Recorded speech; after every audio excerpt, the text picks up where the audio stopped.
உன்னை தினமும் பார்த்த உடனே நான் ரொம்ப சந்தோஷமா ஃபீல் பண்ணேன். ஆனா நீ என்ன வேலை பாக்குற, அங்க நீ என்னவா இருக்கேங்கிறத நான் செக் பண்ணவே இல்லை ஆனந்தி. இல்லைன்னா எப்போ உன்னை டெய்லர் ஆக்கியிருப்பேன். ஐயோ சார், நான் என்ன வேலை செஞ்சாலும் அத நான் விருப்பப்பட்டதே செஞ்சேன். அதுக்கு தானே சார் சம்பளம் கொடுக்கறிய? ஐயோ ஆனந்தி, நீ சாதாரண ஸ்டாஃப் இல்ல. முதல்ல அத புரிஞ்சுக்கோ. நீ எங்க வீட்டுக்கு வந்து சமையல் பண்ணது, எனக்கு ஆக்சிடென்ட் ஆனப்போ என் கூடவே இருந்து ஹெல்ப் பண்ணது, இதெல்லாம் என் மனசுல ரொம்ப ஆழமா பதிஞ்சிருக்கு ஆனந்தி. நீ ஒன்னும் சாதாரண ஸ்டாஃப் இல்ல, என் குடும்பத்துல ஒருத்தி. நானும் அததே சார் சொல்றேன். ஆனா ஆனந்தி, நான் சொல்றது வேற, நீ சொல்றது வேற. சார் நான் போறேன் சார். ஆனந்தி இரு.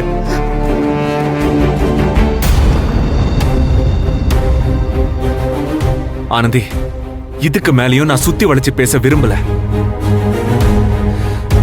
நான் நேராவே சொல்றேன்.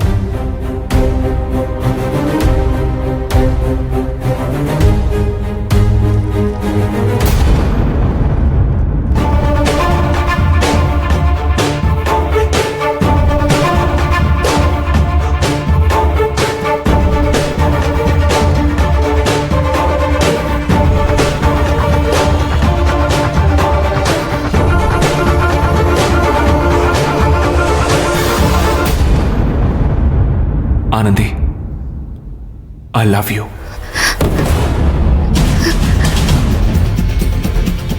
நான் உன்னை கல்யாணம் பண்ணிக்கணும்னு ஆசைப்படுறேன். நீ என்ன கல்யாணம் பண்ணிப்பியா Anandhi? Will you marry me?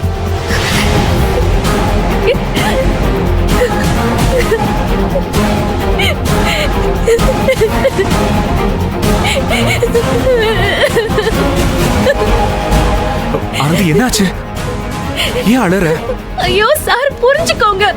நீங்க கோபுரத்துல இருக்கீங்க, நான் குப்பமேட்ல இருக்கிறேன். கம் ஆன் ஆனந்தி, லவ்ல என்ன கோபுரம் குப்பமேடுன்னு? எனக்கு உன்னை பிடிச்சிருக்கு. என் லைஃப் முழுக்க உன் கூட வாழணும்னு ஆசைப்படுறேன். நீ என் கூட வாழ ஆசைப்படுறியா? அத சொல்லு. என்ன ஆனந்தி, இப்படி தலையசைச்சா அதுக்கு என்ன அர்த்தம்? நான் எந்த காலத்திலயும் உங்ககிட்ட அந்த மாதிரி நினைப்புல பழகல சார். இப்படி ஒரு சூழ்நிலை வரும்னு ஒரு நாள் நான் எதிர்பார்த்தது இல்ல சார். ஏன் ஆனந்தி, ஏன் எதிர்பார்க்கல? எதிர்பார்த்தா என்ன தப்பு? இங்க பாரு ஆனந்தி, இவ்வளவு நாள் நீ எப்படி இருந்தியோ அது எனக்கு தெரியாது. ஆனா நான் உன்னை என் லைஃப் பார்ட்னரா தான் நினைச்சேன். இப்ப நான் தான் சொல்லிட்டேன்ல, இப்ப நீ சொல்லு. என்னை ஏத்துக்க உனக்கு சம்மதமா? சொல்லு ஆனந்தி. இல்ல சார், என்னால எந்த காலத்திலயும் உங்களை ஏத்துக்க முடியாது சார். நான் என்னன்னைக்கு உங்களுக்கு நன்றி கடன் பட்ட ஒருத்தி அதை இருக்கணும்னு நினைச்சேனே தவிர ஒரு மனைவியா உங்க வாழ்க்கையை பாக்குறதுக்கு நான் ஆசைப்பட்டது இல்ல சார். ஏன் ஆனந்தி, ஏன்? ஏன்னா நான் உங்களை தெய்வமா பாக்குறேன் சார். நீங்க உங்களுக்காக என் உயிரை கேட்டாலும் நான் கொடுப்பேன். நான் அதுக்கு கடமைப்பட்டிருக்கிறேன்.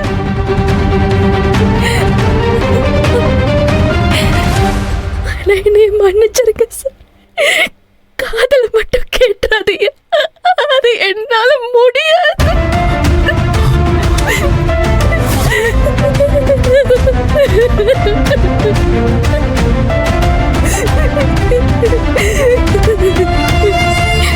என் மனசு என்கிட்ட இல்ல சார், அது அன்பு கிட்டதே இருக்குது.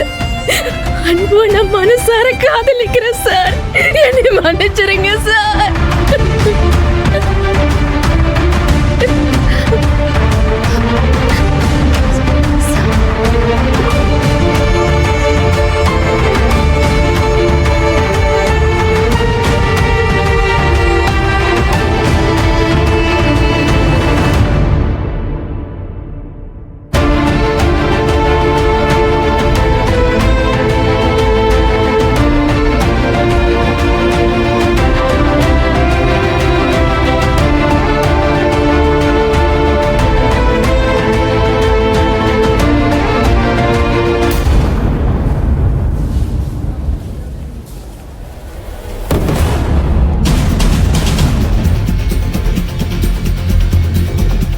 ஆண்டி ஆண்டி ரொம்ப நேரமா ரெண்டு பேருமே காணோம் ஆண்டி.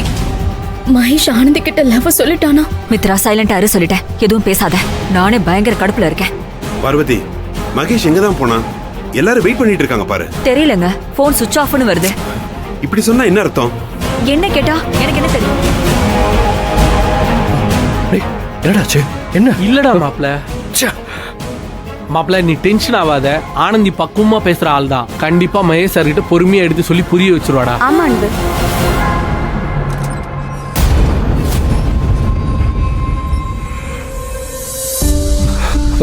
டேய் மகேஷ், மகேஷ் எங்கடா போன? எங்க போன? சொல்லாம கொள்ளாம நீ எங்க போன? மகேஷ் எங்க சொல்லு போன? மகேஷ், எங்க போன? உனக்காக எவ்வளவு பேர் வெயிட் பண்றாங்க தெரியுமா? இவ்வளவு நேரம் நாங்க எல்லாரும் தேடிக்கிட்டு இருந்தோம். Sir cake ready sir. Cut பண்ணிடலாம். மகேஷ், கேக் கட் பண்ணு.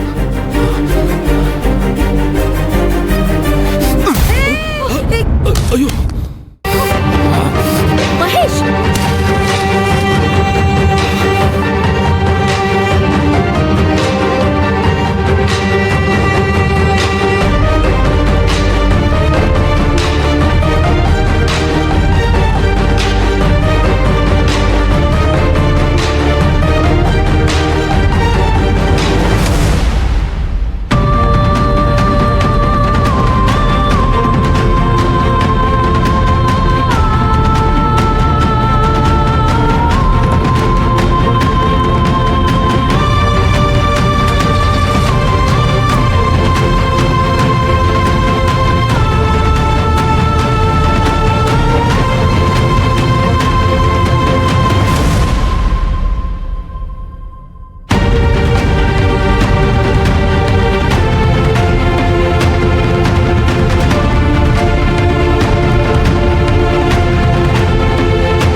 சொல்லிட்டியா? சொல்லிட்டேன்.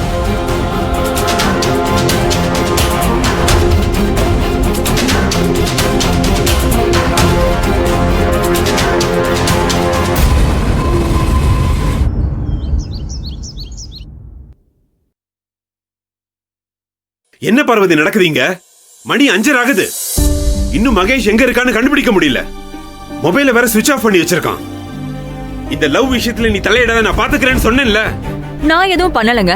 அங்க என்ன நடந்துச்சு? அவன் எதுக்கு கோவப்பட்டு போனா? எனக்கு இப்ப கூட ஒண்ணுமே புரியலங்க. இதை என்ன நம்ப சொல்றியா?